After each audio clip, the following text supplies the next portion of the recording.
os dons do Espírito Santo. Amém? Eu quero ler com vocês 1 Coríntios capítulo 12, a partir do versículo 4. Ora, há diversidade de dons, mas o Espírito é o mesmo. Há diversidade de ministério, mas o Senhor é o mesmo. E há diversidade de operação, mas é o mesmo Deus que opera tudo em todos. Mas a manifestação do Espírito é dada a cada um para o que for útil. Porque a um, pelo Espírito, é dada a palavra da sabedoria, a outro, pelo mesmo Espírito, a palavra da ciência, a outro, pelo mesmo Espírito, a fé, e a outro, pelo mesmo Espírito, os dons de curar, e a outra, a operação de maravilhas, e a outra, a profecia, e a outro, o dom de discernir os espíritos, e a outra, variedade de línguas, e a outra, a interpretação das línguas. Mas um só é o mesmo Espírito que opera todas as coisas, repartindo particularmente a cada um como quer. Então vamos lá. Primeiro nós temos que entender o seguinte: os dons, eles pertencem ao Espírito Santo, não são nossos. Segundo, ele reparte a cada um conforme ele quer, para aquilo que é útil. E terceiro, embora sejam muitos os dons, apenas um Espírito agindo em tudo, tá certo? Porque tudo é ligado. Um está atrelado ao outro, porque um só é o Espírito. Entendendo isso, nós vamos falar agora sobre cada um desses dons. Costumamos dividi-los em 3 partes. Os dons de poder, que é cura, fé e operação de maravilhas. Os de elocução, que é profecia, variedades de língua e interpretação das línguas. E os de revelação, que é palavra da sabedoria, palavra do conhecimento e discernimento dos espíritos. Nesse vídeo, iremos falar sobre os dons de poder. E vamos começar pelos dons de curar.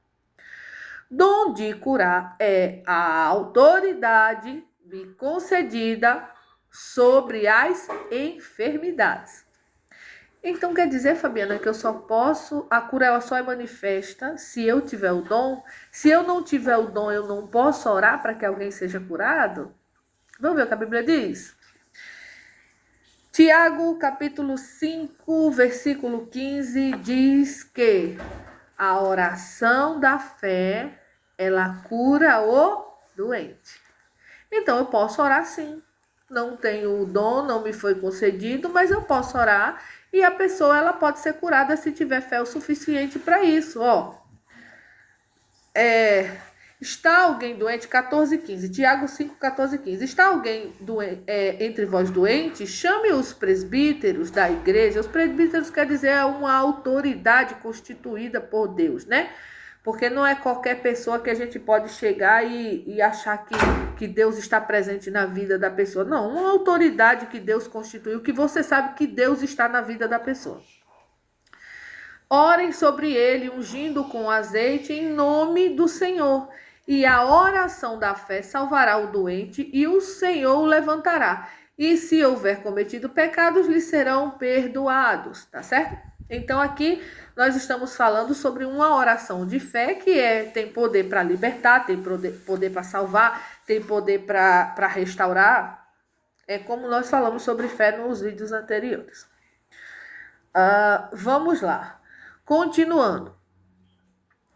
Um outro exemplo de fé para curar, né? Atos dos Apóstolos, capítulo 14, do versículo 8 ao 10, nós vemos o apóstolo Paulo pregando. Vamos ler aqui. Estava sentado em Listra certo varão leso dos pés, coxo desde o seu nascimento, o qual nunca tinha andado. Este ouviu falar Paulo, que fixando nele os olhos e vendo que tinha fé para ser curado, disse em alta voz: levanta-te direito sobre os teus pés. E ele saltou e andou. Tá vendo?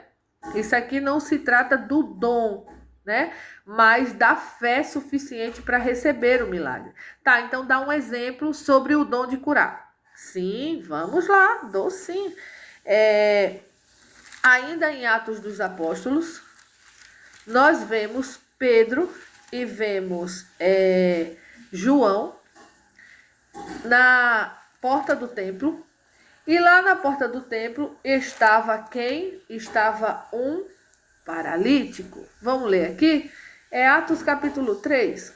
Pedro e João subiram juntos ao templo à hora da oração, a nona, e era trazido um varão que desde o ventre de sua mãe era coxo, o qual todos os dias põe à porta do templo chamada Formosa para pedir esmola aos que entravam.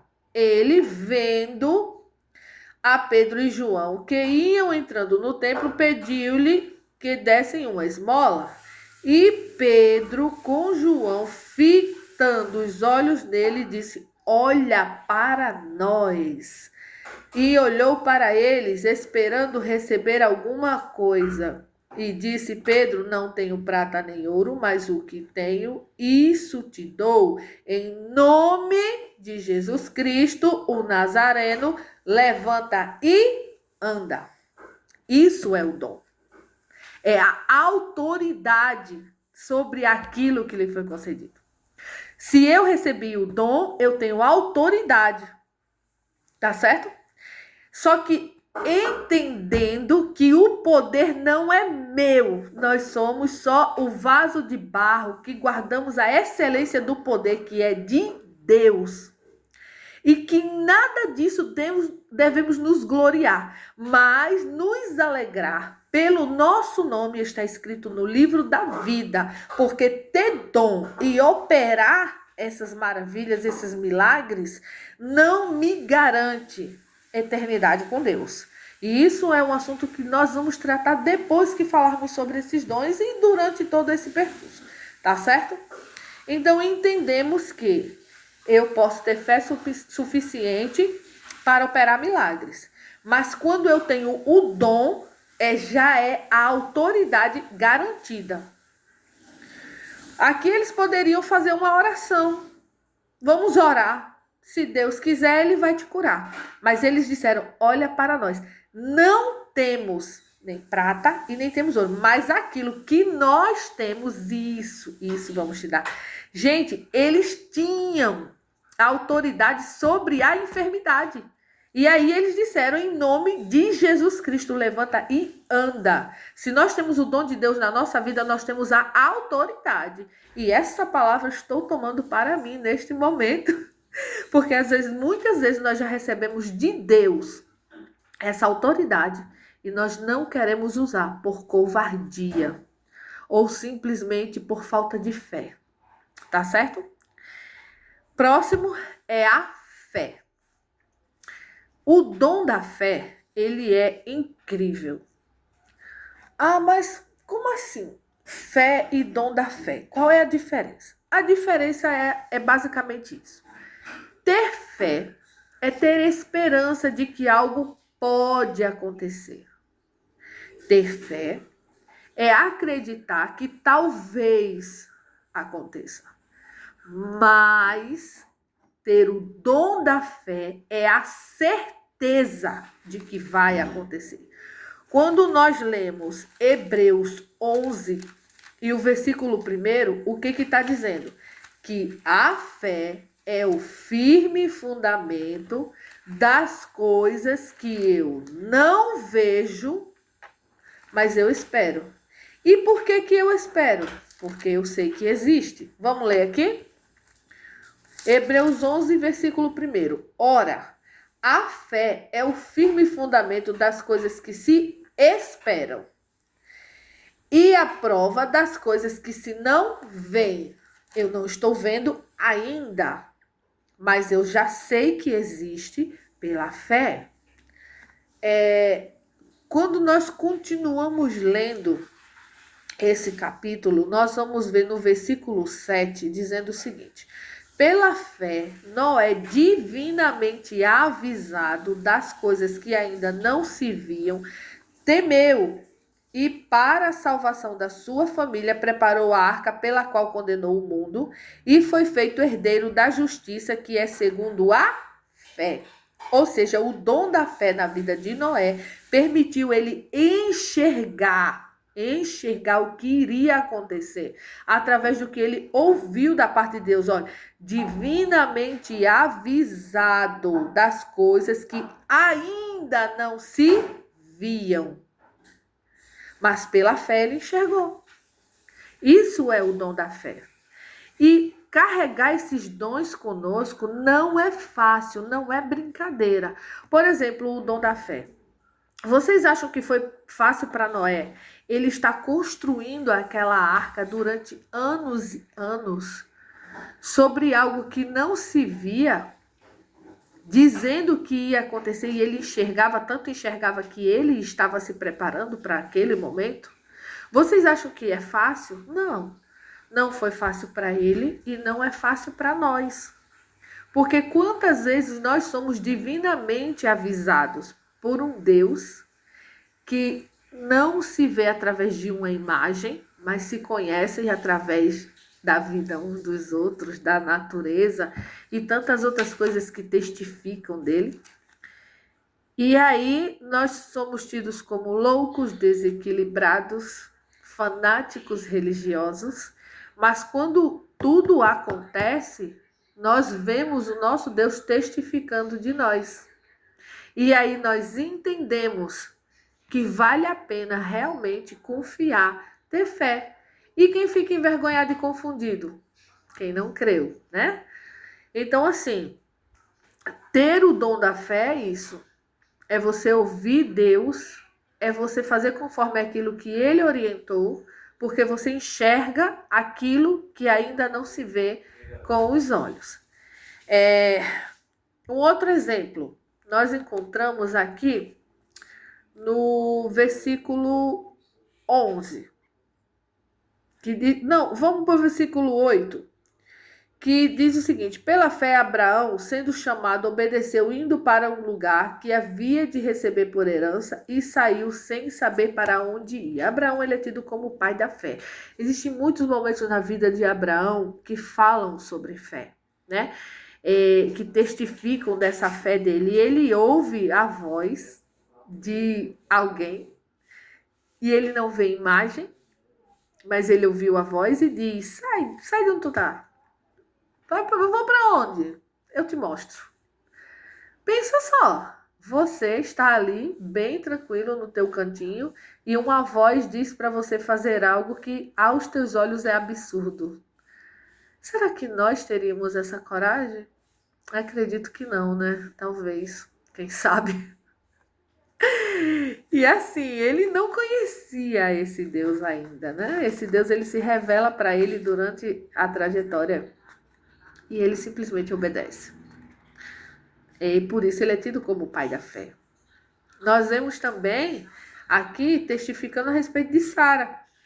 Pela fé também a mesma Sara recebeu a virtude de conceber e deu à luz já fora da idade, porquanto teve por fiel aquele que lhe tinha prometido. Sendo que a gente vê Sara duvidar. Quando a gente vai lá, né, para Gênesis, a gente vê Sara duvidando de quando diz que ela ia gerar. Porque ela diz: nessa idade, eu e meu marido, será que ainda vamos ter prazer em alguma coisa? Sara, ela olha para as possibilidades dela, mas como assim? E por que está dizendo que pela fé ela concebeu? Porque, embora você já não tenha mais esperança e expectativas por causa da realidade, o dom da fé, ele contraria as leis da natureza. Então quer dizer que mesmo que eu não esteja mais acreditando, mas se eu tenho o dom da fé, eu enxergo? É isso mesmo. Mesmo que eu ainda não tenha mais esperança, não tenho mais expectativa, vamos dizer assim, mas eu consigo enxergar. Eu ainda vejo por causa do dom da fé. Então quer dizer que isso não é maluquice da minha cabeça, não? Eu tô olhando para as circunstâncias, eu tô olhando em redor e eu tô vendo que é impossível, eu tô vendo que não tem mais jeito, mas mesmo assim aquilo tá forte ali dentro de mim, eu enxergo. Isso é dom da fé. É você não ter nada em vista, mas mesmo assim você conseguir enxergar. E ele nos permite receber, ainda quando tudo diz que não. Tá certo? Vamos falar ainda sobre Abraão em relação ao seu filho Isaac, né? Para encerrar o dom da fé. Diz o seguinte, versículo 11: pela fé ofereceu Abraão a Isaac quando foi provado, sim, aquele que receber as promessas ofereceu o seu unigênito. Abraão recebe a promessa de Deus quando tinha 75 anos, certo? De ser pai de uma grande nação. E essa promessa só se cumpre quando ele já está com 100 anos, ou seja, foram 25 anos de espera. E aí a gente viu que Sara não creu. Mas por que ela não creu? Porque não é fácil, gente, esperar 25 anos. E o paralítico do tanque de Betesda, que esperou 38, e a mulher do fluxo de sangue, que esperou 12. Não, eles não esperaram. Não. Como assim, Fabiana, não esperaram? Não, não foi prometido nada a eles. Por acaso Deus prometeu que ia curar a mulher? Por acaso prometeu que ia curar o paralítico? Não. Eles estavam naquela situação durante todo aquele tempo. É diferente.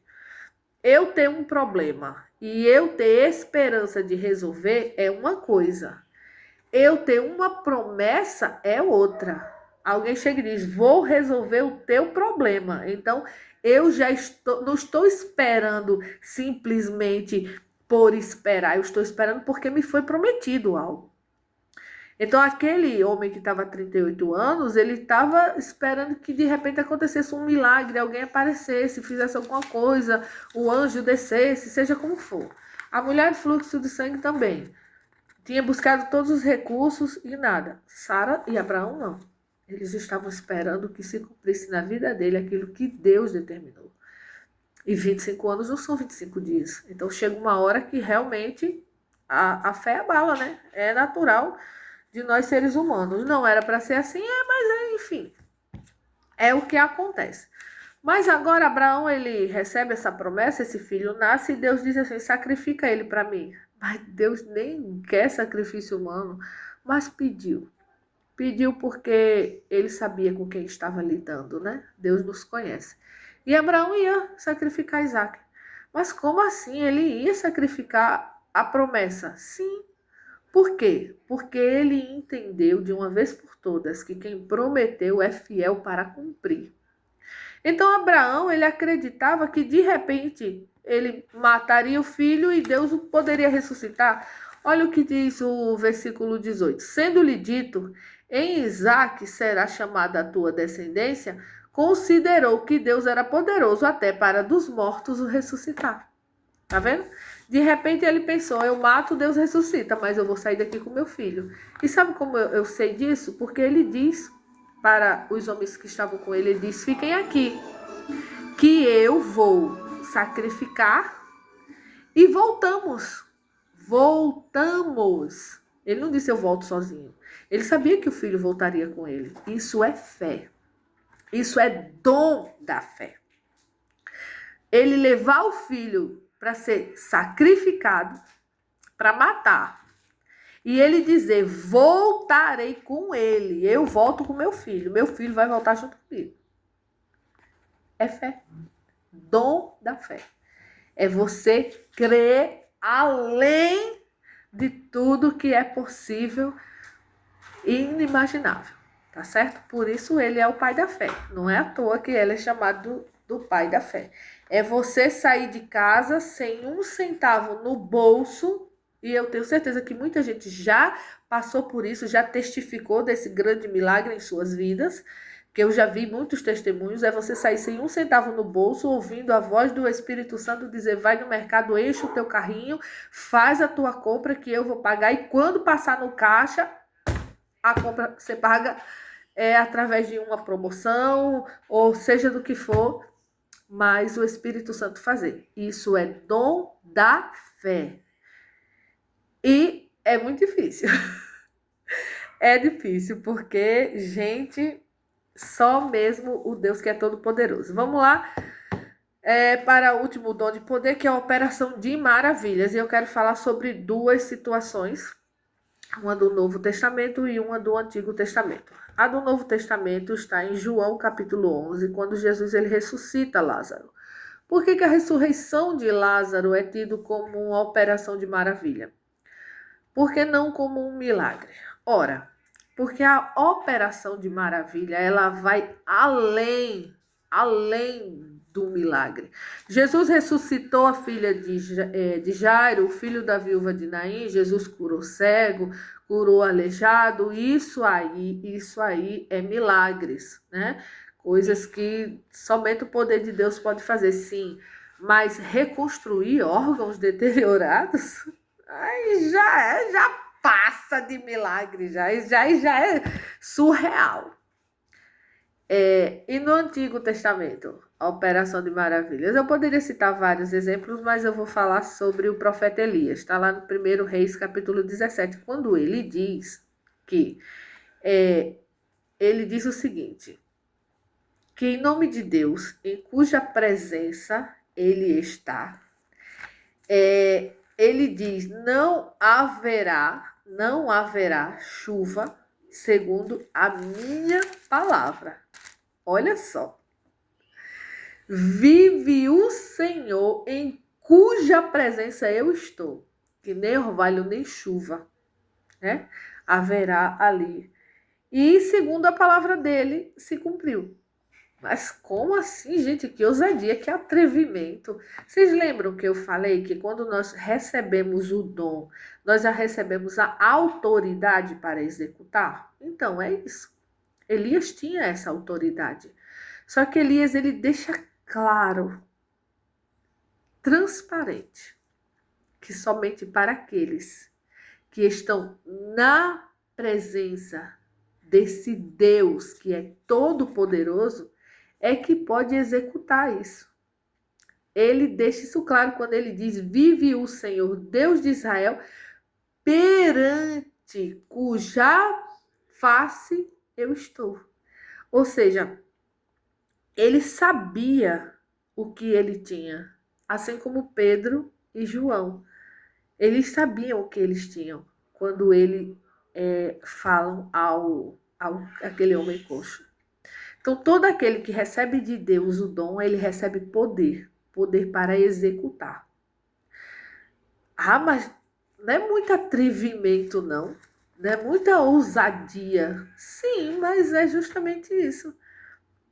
O Espírito Santo é a ousadia que nós não temos, que nós não conseguimos.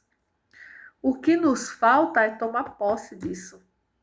Essa é a diferença de nós para Elias, de nós para Pedro, de nós para João, para Paulo. Eles tinham ousadia, porque eles tomaram posse disso. E nós não. Não tomamos, porque muitas vezes nos achamos incapazes, sendo que quem capacita é o Espírito Santo. Muitas vezes porque nós não temos fé o suficiente para crer. Muitas vezes uns acham que isso aqui ficou no passado. Pois eu te digo que não. Existe os dons de Deus hoje, existe poder de Deus hoje. Como é que você pode me garantir isso? Tá, é simples. O Espírito Santo não está atuando no mundo ainda? Então pronto. Se o Espírito Santo ele atua no mundo, então os seus dons atuam também. Como que eu vou dizer que o Espírito Santo ele está atuando no nosso meio e eu digo que os seus dons não mais? Não. É a totalidade de tudo. Amém? Próximo vídeo nós falamos sobre os outros dons. Fiquem todos na paz.